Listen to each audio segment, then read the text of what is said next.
Hi, I'm Dennis Rodkin. I write the Deal Estate column for Chicago Magazine, and this is DEQs, where I answer readers' real estate questions. A reader named Paul asks via email, I've recently married. My wife and her ex-husband walked away from a house in 2008. I'm well aware that her credit will continue to take a hit. Can I buy a home without worry that recourse laws may pursue me or us for future assets? Is my credit now lumped with hers because we're married? Can we use her income to buy?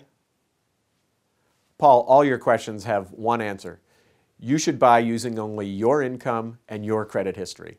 You may not have any choice. When I talked to Robert Perlmutter at Pearl Mortgage about your situation, what he said flat is nobody is giving her a mortgage.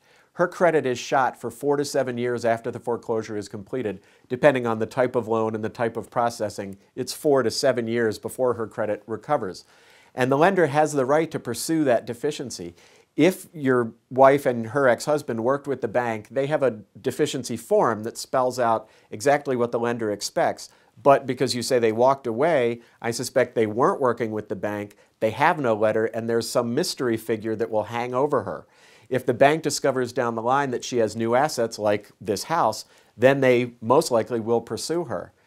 At this time, most Illinois lenders are not pursuing those deficiencies, but what about down the line? Will they ask for it as things start to recover? Will a law firm, for example, pursue these kinds of things for a cut of the proceeds, and they come after her? Your credit isn't lumped with hers just because you're married. Each of you has a separate credit file unless you have signed on as an authorized user of some of her accounts that have bad payment histories, and then those show up on your forms. So what you really need to do is keep your assets separate. Keep them expressly separate, yours from hers. It doesn't sound that romantic, but you need to keep her name off the title to the house.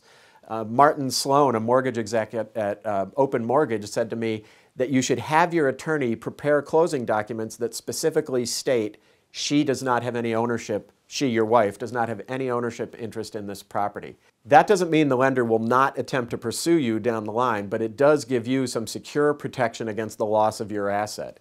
As I said, you're going to have to keep her name off the mortgage application because of her bad credit status, but there is an upside to that. Perlmutter pointed out that if you've got her bad credit lumped in on your mortgage application, you end up with a lower interest rate. You won't be given the very appealing interest rates that people like you with really good credit can get.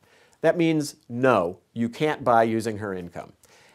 And that may not be the worst thing. If you buy only on your income, certainly you're operating from less money, but you buy less house. That means it's sustainable if one of you loses a job or there's some other crisis. Don't forget, too, that right now with prices so low and mortgage rates so low, depending on your income and your neighborhood, you may be able to do quite well working on just the one income. Now, while you're paying for the house, she rebuilds her credit. She possibly also contributes to savings toward the next house because she's not covering any of the house payment now. So then several years down the line, if your family has grown or your needs have changed, you have really good financials for moving to the next home. You've got money in the bank, you've got good repaired credit, and you've got a home you can profit on for having bought it at the low end of the market. Thanks for your question. Send me more at dennis@rodkin.com.